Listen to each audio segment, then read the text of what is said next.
Hello, everyone, and welcome to another episode of Little Give. I'm so excited for you to meet our guest. We're going to peel back the layers of her and her story. So go ahead, tell us where you're from, tell us what you're all about.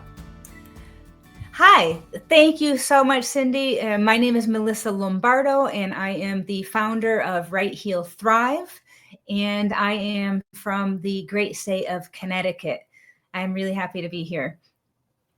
We're grateful to have you. So tell us a bit about you and how you got started on this journey. So my journey to find my purpose in life actually came out of trauma. In my 20s, I was assaulted. I was a college student. I felt scared. I felt alone. I felt silenced. And I ended up going to a crisis center. This will all make a lot of sense in just a few moments. I ended up going to a crisis center because there was a friend of mine who believed in me, believed my story, and brought me to get help. The crisis counselor at the time, which was the New Britain YWCA Sexual Assault Crisis Services, encouraged me to write, to journal about the things that were happening to me, the feelings that I felt, whatever was coming up. I started to journal. I ended up putting those journals away. I thought I was healed, and 20 years passed, and I realized that I never really dealt with all the trauma. I just really put it inside. I disassociated from it, didn't think about it, didn't want to think about it. And I went as far as I could to not think about it. And then a few different things happened with my health. My health had begun deteriorating from that moment onwards. That made me realize that I hadn't actually healed. And I had moved abroad at this point. I lived in the country of Nicaragua, and I lived abroad for about 17 years. I decided to come back to the United States to be closer to family. At that time, I was also diagnosed with a first stage cancer. And I saw those journals. I saw the journal entry. I saw this, draft of this, manuscript that I had thought at that time that, this might be something that I could do. And sitting there in my drawer, and just that, it made my heart beat really nervous. And I decided that I really needed to heal. That was a sign for me that I needed to work through things, and I needed to start living for me and start speaking out and speaking up. And it was through that moment that I began this new journey to form Right Heel Thrive and to publish the book in performance piece that I ended up publishing in the end. So out of this immense trauma and this immense hurt, I was able to find my own voice. And it was through finding my own voice that I decided that I wasn't going to stop speaking. I was going to start advocating not only for myself, but for others who might not be able to speak out quite yet, and really, help support changing that narrative to be able to talk about these difficult things that happen to us, in my case, sexual violence, and be able to really be able to move forward and be able to gain that resilience and empowerment through that. So it's been a really long journey. And since I've published, which has been a year and a half ago now, I have been able to heal in ways that I never really imagined. I never could have imagined. And that's what led me to form my business, which is Right Heel Thrive, based on the idea that through writing, I was able to heal and thrive. And that's what I want to bring to others. And my great friend, Nikita, had this wonderful logo concept of a person coming out of a book, and made that concept come alive because the Right Heel Thrive came out of journal after so many years. And actually publishing was a different part of the healing, but a continuation of that healing journey. So it was amazing. And I think you can potentially see it. So you can see the woman coming out of the book, and with the words Right Heel Thrive. And that is my LLC. It's also my publishing imprint as well.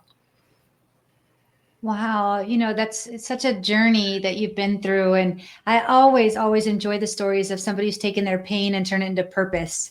It takes a lot to really go through what you've been through, and then to kind of help other people through those things. What do you think it is about you that really gives you that power and that driving force to step outside of your comfort zone and help somebody else who's been through or going through what you've gone through? I think for me, I started putting together my manuscript for what would later be the first book and performance piece that I published, which is Hurt, Healing, and Hope, Thriving Beyond Sexual Assault. As I started to go through my journal entries, I realized that there were many entries that were hurt. There were many entries that talked about healing. And during that time period of my life, when I was in my 20s, there were a few that were hope for the future. And as I started to think about those journal entries and group them together, I decided I wanted that to be an advocacy, education, awareness piece where people could act it out, to talk about it at community theater or at colleges, for example, or at nonprofits, and they can really begin to understand how a survivor, somebody with lived experiences such as myself, went through, her healing, in this case, her healing process myself. And by doing that, it helped me continue to heal. It helped me work through all these writings that I had wrote in my journal 20 years prior, to really be able to, think about, who am I? I've traveled around the world. I've lived in other countries. I've traveled all over the United States. But I realized that the journey within that traveling into my own heart is the one that has been the most important for me, but it's also been the most difficult. I had to consciously, think about what I was doing, intentionally take these steps. I know it's so easy for me personally to disassociate, to not feel, and I really needed to go against my own grain. And I think it's through having these lived experiences paired with all these knowledge, all this knowledge and the storytelling that I heard from other people throughout so many years, I think that really complemented what I later felt that I could put out into the world. And through that process, I became a sexual assault crisis advocate with the same organization that supported me 20 years ago. And I started getting all these books out of the library from written by other survivors, because that was part of that conscious movement towards a healing process. There was no question about it. I was not going to close myself off anymore. And as I started doing that, that's when I really started to realize that I'd like to publish something as well. But that was really scary. And as I got closer to publishing, it went from, am I going to publish? No. Yes. No. And I kept going back and forth with that. And always, like, what would push me forward was really having someone cross my path that might not have known me, and that might have shared something with me, or that might have, had this act of kindness that just made me feel like I can keep going. I'm going to keep going. And it was those moments that I would say, yes, I'm going to publish. Maybe an hour later, as it got really close to publishing, nope, can't do it. But I did. And in that day, I know this wasn't part of the question, but that day, my husband, he recorded me when I was giving my book launch speech. And I had people in that room that were relatives. My godfather was in that room. My mother was in that room. Friends who I've known since I was in kindergarten were in that room. Different friends from different aspects of my life, mentors and such. They were all in this room. And here I am speaking with my heart beating. And after I listened to myself, I said, who is that? I didn't even recognize my voice, and people came up to me. And my husband, who's still learning English, who heard me speak just, the whole book launch in English, he's listened to me, and he said to me later, I didn't even recognize you. And that was a moment of this incredible community healing. And my sister and my brother and, my son and my husband have all been so involved and supportive to help bring that voice to a greater audience, and have helped me bring my own voice to myself. It's really been finding myself, and then being able to exteriorize that, knowing that I want to do that for others, give others a voice. And I've had other things that have happened. People have crossed through my paths that have said something that makes me remember, this is why I'm doing it. So now, no matter how much my heart beats, or, my legs shake because I'm nervous, I know I'm going to continue doing what I do, because I don't want others, to feel the same way I did, or I would like others who might feel the same way I did, to be able to find greater healing through something I've said. So I've been able to form a business around that, and books and speaking engagements and presentations and workshops as well. Hi, my name is Justin Clark, and I'm the president of the board of directors for Driving Single Parents, a 501c3 nonprofit serving the citizens of San Antonio and Bexar County, Texas. I'm here today to tell you a little bit about the great work that our organization is doing for the citizens of San Antonio. What you're about to see is just a few photos and videos of the way that we're changing lives for single parents in and around San Antonio, Texas. Our first giveaway took place in April of 2017, just one short month after the formation of our organization. John, a Bexar County resident, was the victim of a horrible drunk driver incident. He and his daughter survived the crash, and we were so proud to give our first car to this deserving family. Fast forward to 2020, a very difficult year for nonprofits. We were able to secure 4 vehicles for single parents in need. Our organization, including our board of directors, list of partners, and portfolio of people we've been able to help in San Antonio, continues to grow, and it's all thanks to donors and local community organizations that have helped us along the way. This giveaway took place in 2021 and shows that we continue to help single parents even after the struggles brought about by COVID-19. Because of limited funds and the overwhelming need, we at Driving Single Parents are incredibly selective with the people we help. Some are victims of domestic violence. Others had a spouse pass away tragically or otherwise fell on hard times. These single parents show adversity in the face of challenge and aren't looking for a handout. We offer a hand up and help get them back in the driver's seat. Many of the single parents we help go on to graduate college, get promotions, get married, mentor others, and some have even been so touched by the gift we gave them that they have decided to join our board of directors to pay it forward and ensure the continued growth of our organization. If you would like to help our organization continue to grow and continue to help single parents in need in San Antonio, Texas, and Bexar County, Texas, we would really appreciate your support.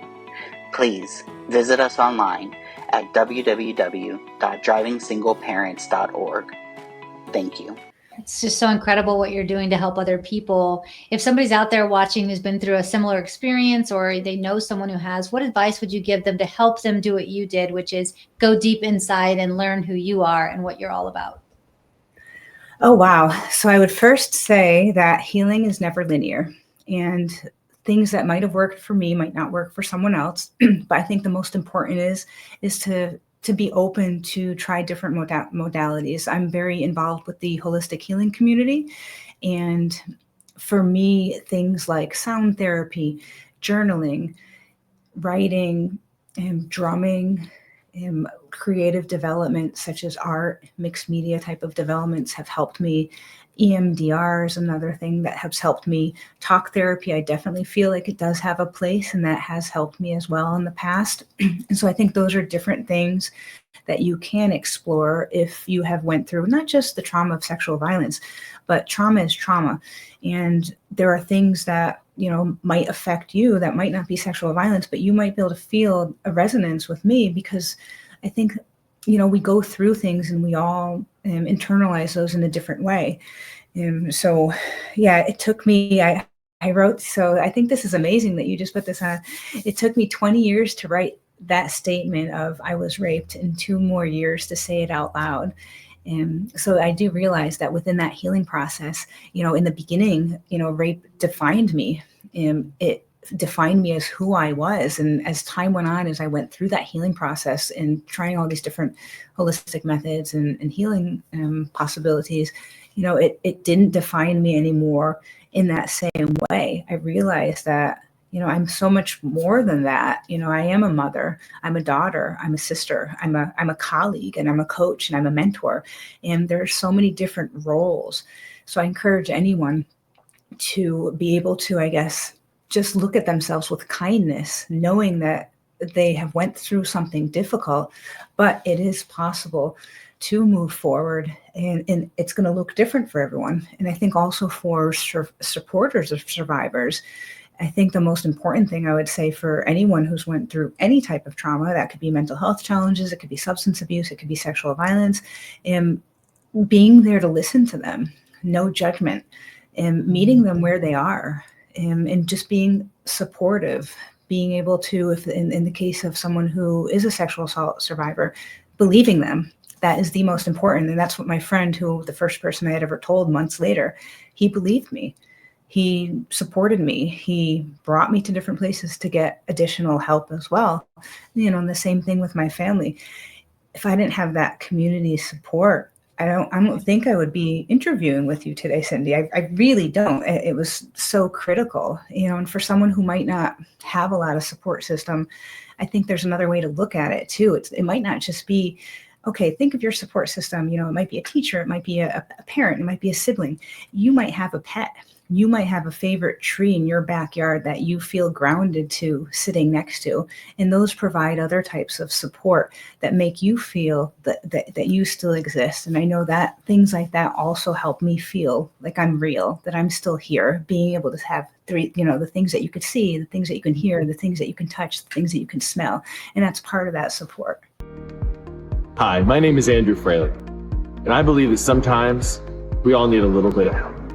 If you're in the San Antonio community and you need some legal help, call me at 210-725-4658.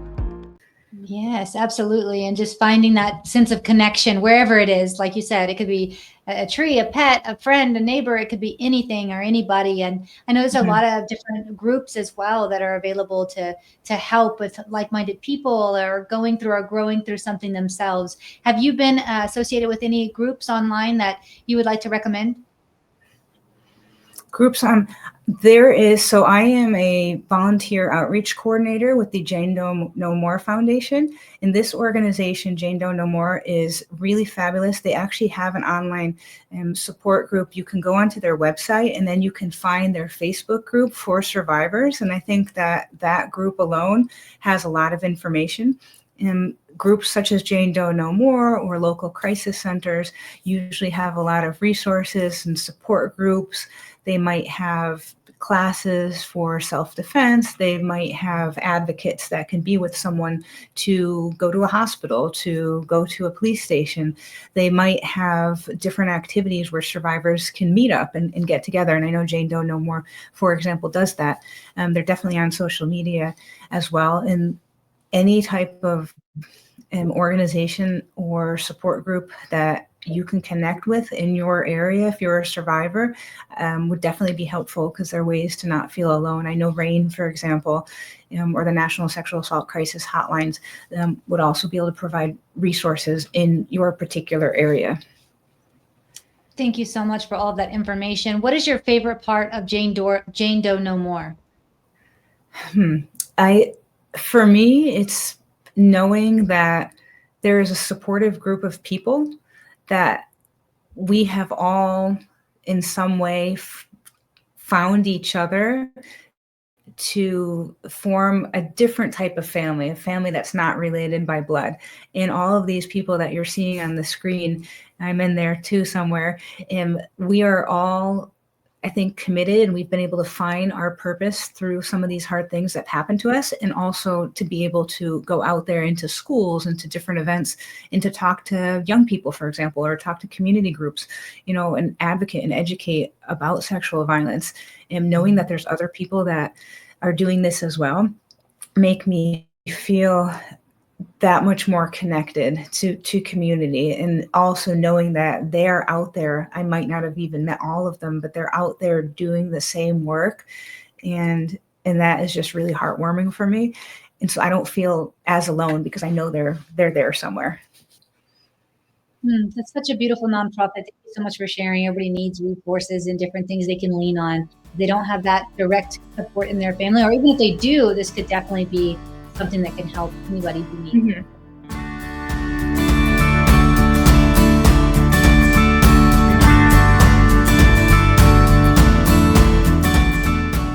Speaking of giving, let's talk my little gift questions. Can you give the audience an example of a little thing that they can do in their community that might just be a little give on their end, but might make a big impact on the other side?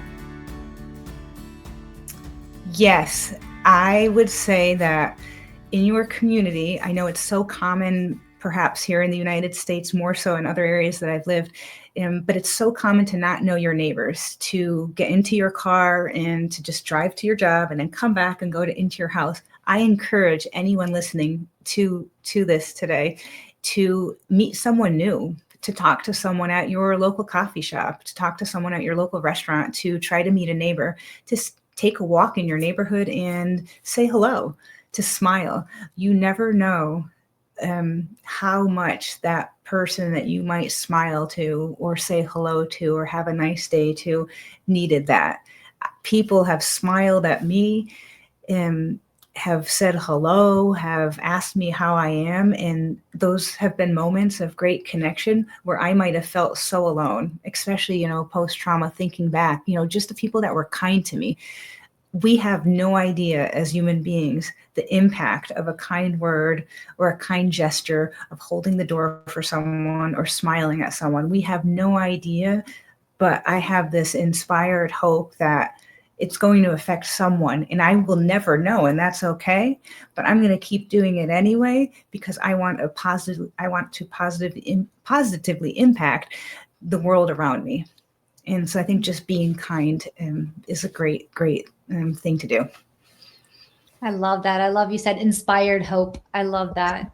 Beautiful. Why don't you tell us an example of a time in your life where somebody did something little for you? It might have just been a little give on their end, but really made an impact on you and in your life. So when I moved back to the United States, a friend of mine, he knew that we moved back with really nothing. We had 2 suitcases and a backpack each, my husband, son, and I, and we came to the United States over a period of 4 or 5 years. So we didn't really have anything. I'm glad that my parents were in the area, but this particular friend of mine, he sent me, he called me, he goes, "What do you need?" I said, "Nothing. I just wanted kind words. I wanted someone to listen to me." But he asked for my address. I figured he'd send a card or something. He sent me sheets, warm flannel sheets. And I don't know if he actually realized just how heartwarming that was for me, because when you move somewhere and you don't come back with a lot, that means you really don't have a lot. You might have just clothes in your suitcase and maybe some toiletries and things like that, but you left a grand majority of your items somewhere else. Having sheets was so grounding.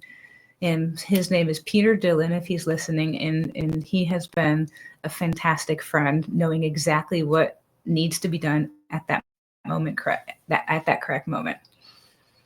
Oh, I love that story. I mean, sheets can be such nothing, it could just be something you take for granted every day. But when you don't have them, I can see how that made a huge impact on you.